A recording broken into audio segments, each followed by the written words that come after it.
If you've ever sat down to study and spent hours reading or highlighting or watching videos, and then showed up to the test and thought, why does none of this feel like it's stuck? This video is for you. Hey, I'm Amy. I'm a college ADHD coach and a behavior analyst, and I help students build executive functioning skills so that college feels doable and not so overwhelming. Because most students are not actually bad at studying. They're not lazy. They're definitely not unmotivated. It's just that they're doing passive studying, and passive studying, while it feels productive, is actually doing absolutely about nothing for your brain. If you have ADHD or executive functioning challenges, passive studying is especially brutal because it drains your energy without giving you any feedback that you're actually learning.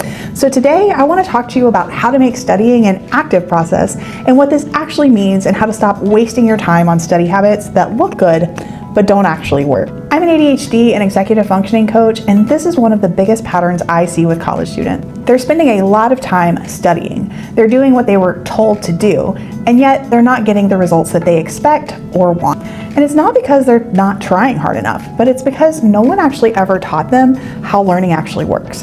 Here's the secret. Learning is actually a science.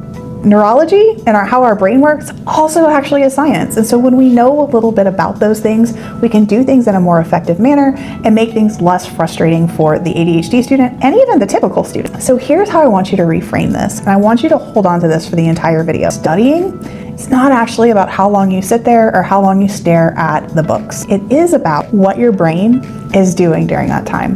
If your brain is mostly recognizing or receiving information instead of retrieving it, using it, applying it, creating context with it, creating associations, and telling yourself stories about it, then you're probably not actually being productive and studying in a manner that will get you the results that you want to get. Passive studying is anything where information is coming at your brain, but your brain doesn't actually have to do any work with it. So if you want to think about it in the context or the metaphor of a workout, we don't get in better shape by watching other people work out. Unfortunately, we actually have to do something to engage in the exercise to get the benefits of working out. Well, studying and learning with information is much the same. We don't actually get a lot of results by just absorbing it. We actually have to do something with it to become masters of that material. So anything like rereading notes, highlighting the text without a purpose, watching lecture videos, copying your notes word for word, or rewriting your notes to organize them, that's actually passive studying, and here is the problem. Your brain is already really good at recognition, and so when you reread something, especially something that you've already read or that you've heard somewhere, your brain says, oh yeah, I've seen this before, this feels super familiar. But familiarity is not the same as mastery. It doesn't mean that you would actually be able to explain the material, apply the material, understand how the material is affected by context, understand how to apply the material in a problem-solving manner, or recall the material on demand. All of these are really important to getting good test scores. So for ADHD brains especially, passive studying is super dangerous because number one, it doesn't give you feedback. Number two, it doesn't create any dopamine. And number three, it increases your avoidance because you get less and less results. And so your brain already knows that it's not effective. And us ADHD people, we don't like doing things that aren't effective. We don't like wasting our time, and we don't like doing things that are boring. These are all the things that passive studying is. So what does active studying actually mean? Active studying means your brain is doing at least one of these things. It's retrieving the information to use it in some way. It's organizing information as in making associations, creating context with it, telling yourself stories with it, understanding how it applies to the greater world and why it's meaningful. Or number three, explaining it and teaching it to others. If your brain isn't doing one of those things, then you know that you are not engaged in active studying, but passive studying. And we don't want to be passive, we want to be active. So here's some simple rules. If your brain isn't working, it's not actually studying. So let's compare the difference between active studying and passive studying. Passive is rereading notes. Active is answering questions about the notes without actually looking at it. Passive studying would be highlighting something. Active studying would be writing down what you don't understand and a place that you could go seek the answer, or writing down what you do understand and how it applies to something else that you also understand. Passive would be watching a video, and active would be pausing that video and explaining things and the concepts out loud, or finding other information that it relates to so that you create a story and a complete meaningful map of the material in your brain so that you understand how to apply it in context and why it's meaningful and why it matters. And here's a spoiler alert. Active studying, it actually feels harder sometimes. And why does it feel harder? Because you actually have to do something to get ready to study. So just because it feels harder isn't a sign that it's not working. It's actually probably a sign that it is working and that you're on the right track. Here's a little bit of a framework that we use with our students. And the reason we use it is because it respects how executive functioning systems actually work. Okay, number one, we're always going to make studying active. Do things that force our brains to do something. So for example, we're not just going to take notes. We're actually going to turn our notes into questions, into quizzes, into tests, into word searches, into fill in the blanks, into crossword puzzles, whatever it is that floats your fancy. But we're going to do something with that passive material to create an activity out of it. We're going to quiz ourselves with those activities, and we're going to engage in those activities to learn what we know and what we don't know. And what we don't know, we're going to create more activities around it so that we can retain the information. We're going to write summaries of the material or talk summaries, speak summaries of the material from memory, not from reading the notes or the page. Because the truth is if you can't explain the material, you don't own the material yet. And if you don't own the material, you're definitely not ready to take a test. You don't need perfection. You need interaction and active system. Rule number 2, and this is a big one. We don't prepare our study activities and study at the same time. We prepare our study activities before we're actually ready to study, and then when we are ready to engage in the studying, that's when we spend all of our time and our energy. So you can kind of think of it as like meal prepping for your studying. So you get everything in order, you get everything organized, you make your questions, you make your quizzes, you make your tests, whatever you're going to do activity-wise before your study session. And when I say before, I don't mean you do it and then you start your studying. Preferably like an hour, 2 hours, even a day ahead of time is way better. Now, the pro level of this is when you're in class, you prep your activities before you leave class. And so then when you actually go to study, they're already done for you. But that takes a little bit of mastery, and sometimes you have to have a coach kind of like guide you through that and help you set up those systems. But hear me out. What you do not want to have to do is sit down, prep all this material, and by that time you're tired, you're bored, and then try to do the activities. That's not like, just don't do that to yourself. Don't hate yourself that way.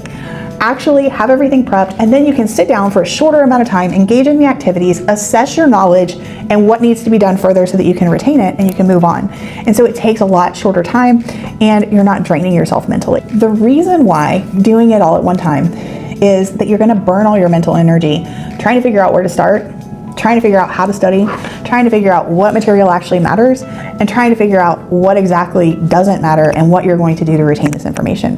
When you make those decisions ahead of time and you have small chunks of information to do activities with, it's much easier to study and to get done what you need to get done and get the results that you want to get. So when we separate our prep from our execution of these activities, what you're going to see is when the study time arrives, you don't have any decisions to make, you just sit down and do it. And so this is executive functioning support, and it's much easier to actually get started when you know exactly what to do. There is no overwhelm in deciding what to do, when to do it, how to do it. You literally have already broken down the process for yourself and know exactly what action you need to take.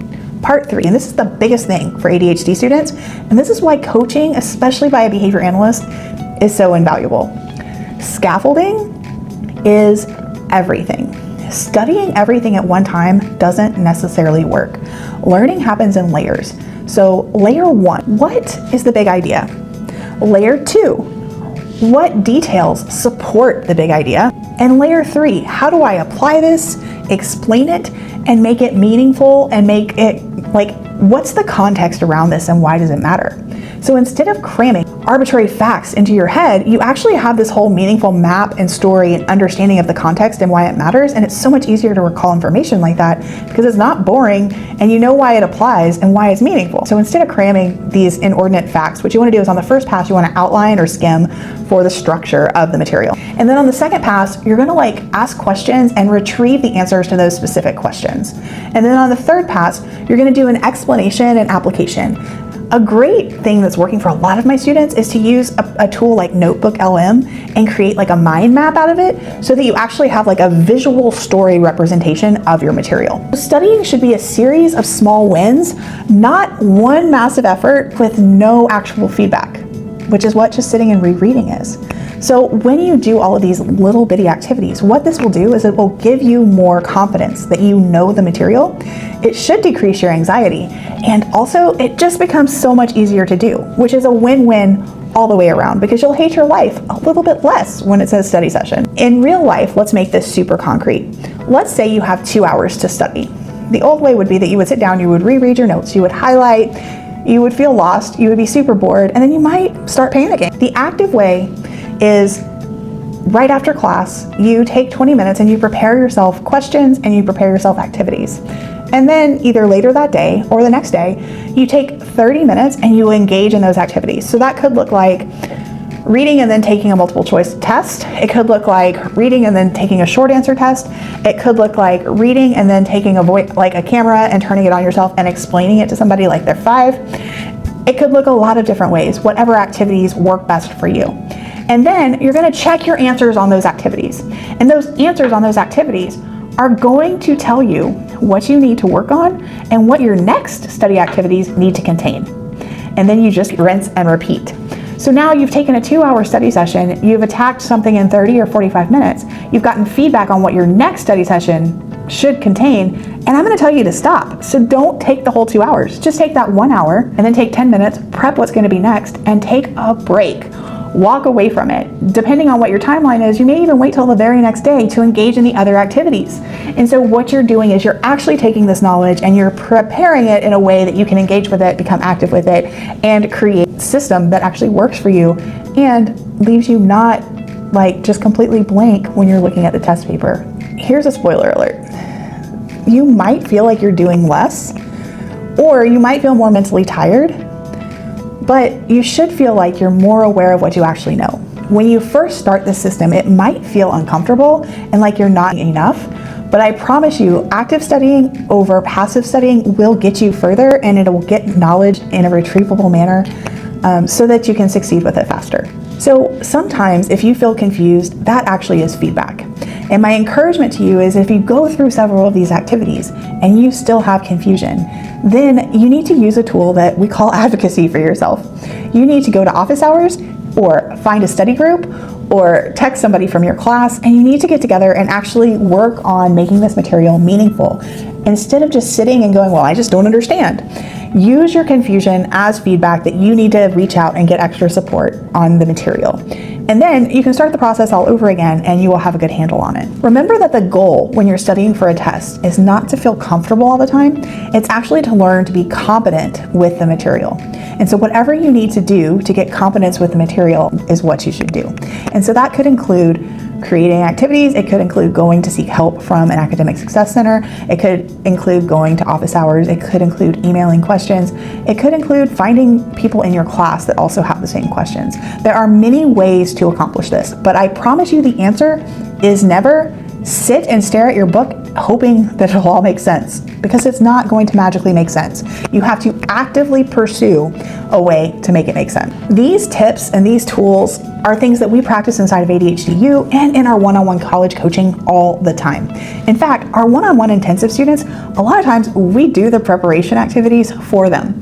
We help them create the guided note systems. We help them create the flashcards. We help them structure out all of these things. In ADHD U, we teach kids how to do this for themselves. So it depends on what support level the student needs and wants. But I'm telling you that these tools work. These tools make studying easier. These tools make studying quicker. And ultimately, it makes college a lot less frustrating, because studying isn't about motivation. It's about learning design. I'm hoping that this helped you. If it did, save it, share it, remember it. Tell me in the comments, what's your hardest subject? What is your tried and true study method? And do you think that there's a difference between active and passive studying? If yes, great. I hope this was helpful. And if not, I'm curious to hear why not. Talk to you soon.